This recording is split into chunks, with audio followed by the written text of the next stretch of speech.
morning, everybody. Just a little bit of housekeeping. Bob is going to start with a statement, and then we'll go over questions from Brandon. You don't need to raise your hand, just try and be orderly about it. Go ahead, Bobby. Great. Thanks, everyone, for coming. Obviously, an exciting day for the franchise. It's an exciting day when we traded for him, but maybe more exciting to be able to ink Brandon to a long-term extension here. Brandon wanted to be here. You know, we've been big fans of his for many years, dating back to his high school and college days. And so we feel very fortunate to be able to bring him on board. It's an important step as we rebuild this roster, continue to add talent to the core here. And just want to say welcome, man. Thank you. Hey, Brandon, welcome. Congratulations. Josh Lewinberg, TSN. Given your contract situation, you would have had some say in how things went last week and where you ultimately ended up. What appealed to you about the situation here in Toronto, and why do you see it as a fit at this point in your career? Well, I think at the beginning of the year, every time the schedule comes out, the first team we mark is Toronto. And I don't think it's ever for the team. It's always for the city. And, that jumped out. And also, I just knew I needed a fresh start somewhere where guys played hard and, they listened. And I heard good things about Scotty. I heard good things about Quickly. And, I thought it was a good fit offensively and defensively. And, Darko had a play in that too. I'm just curious, obviously a lot of conversation about, you playing alongside Scotty. I'm curious what your impression is of his game and how you kind of feel like you guys fit together. Watching on the sidelines, he's vocal, very vocal. From the first time I stepped in, I noticed that his teammates follow him.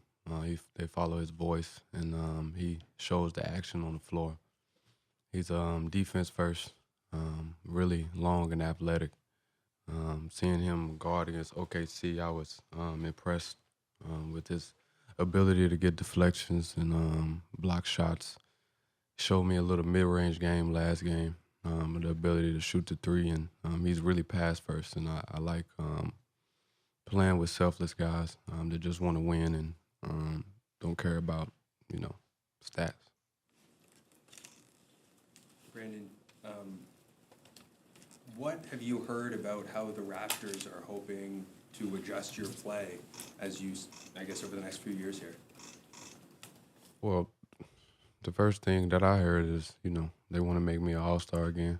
I'm going to be a big part of, what they do going forward. And I just want to, I want to come here and learn. I want to come here and be a sponge, shift the culture, make it a winning culture, and come in and just listen.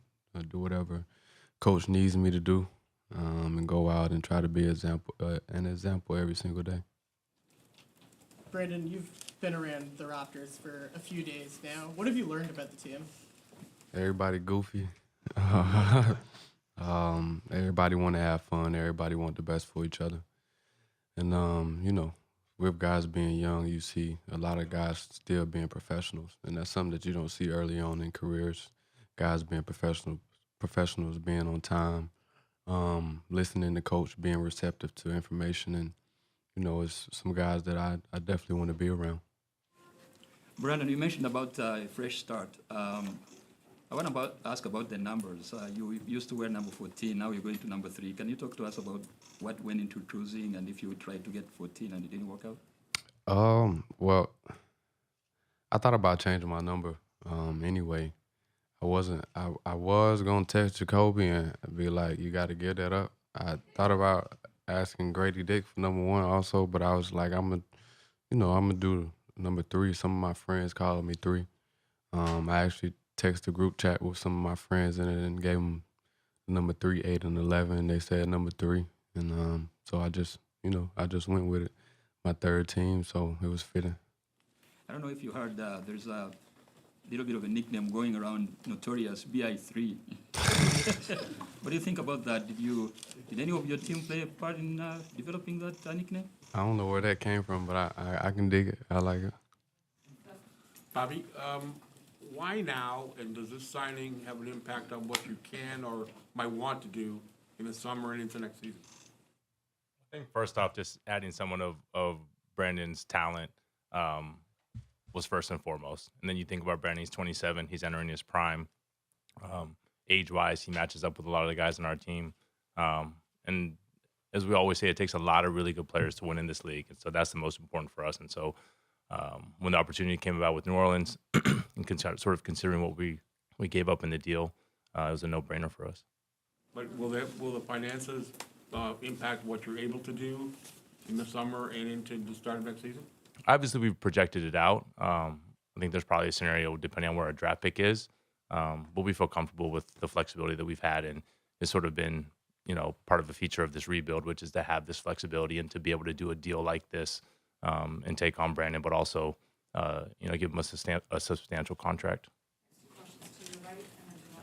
Brandon, Aldridge's number and efficiency have surged in Darko's system, which emphasized a lot of transition, dribble handoff, and cuttings. Even though it hasn't been a huge part of your game, how do you see yourself adapting to it?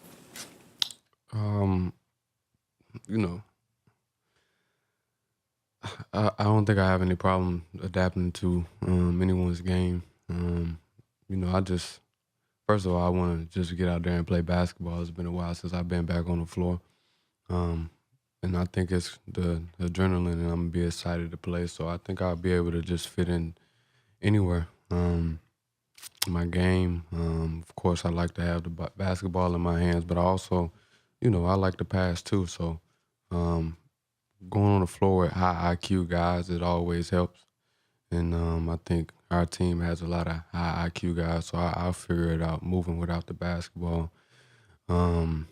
Having the basketball in my hand, whatever is needed, I'll figure it out. Brandon over here. Obviously, you're tight with Stack, and he was a part of this organization in the past. I'm just curious what he's told you about them over the years or after the trade. Well, he didn't give me much information about the Raptors, but he's a guy that I have constant communication with. He's been in my corner over the years, from elementary school, high school, middle school, in college. When I started playing with the Lakers in New Orleans, he's been vital, helping me in my career. And he just always tells me to keep going. I know he knows it's a new situation for me, so he just wants me to, go in open-minded and just let him know everything that I have. About quickly, you've played with a point guard who, doesn't control the ball a lot and shoots a lot in CJ McCollum. Do you feel like your connection with him over the years will transition well to how you play alongside Emmanuel? Yeah, I guess. I don't think Emmanuel shoots as much as CJ.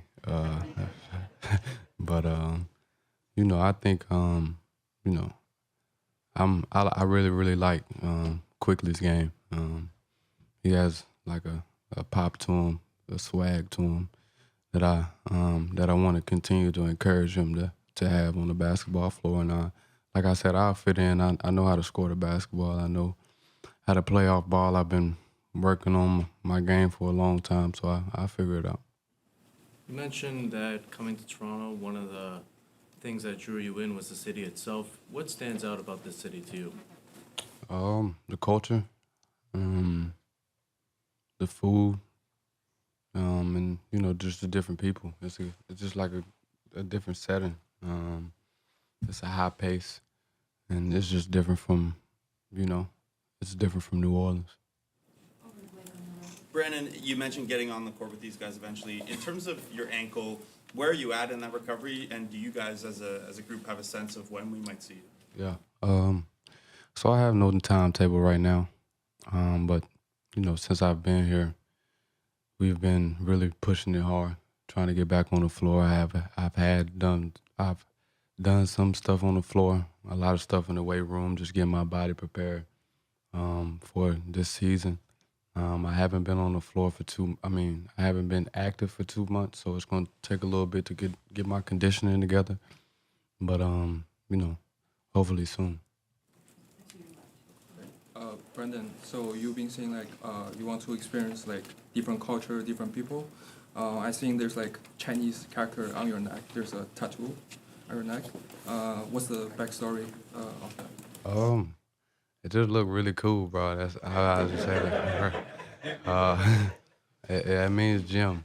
Yeah, gym. But you know, I just feel like I'm a gemstone. I feel like that's why he came and got me too. You know, I've been in New Orleans. The media coverage isn't great amongst amongst the U.S. or global. So I've been not talked about a lot. I've been injured a little bit, so I've been forgotten a little bit. So I feel like coming in Toronto, I have a good chance to sprout a little bit. Brendan, obviously you can see that your guys are here, which I think is a showing of just how they're all here. Is there anything that you'd like to say to them of just your commitment to them, the way that they've obviously committed to you? I appreciate everybody for welcoming me with open arms. Cole, that's gonna be my dog. That's gonna be my rook. Scotty, I appreciate him. I think he gonna bring the goofy side out of me. PD, Pat, I appreciate him. Everybody over there, they've been welcoming, and I appreciate every last one of them.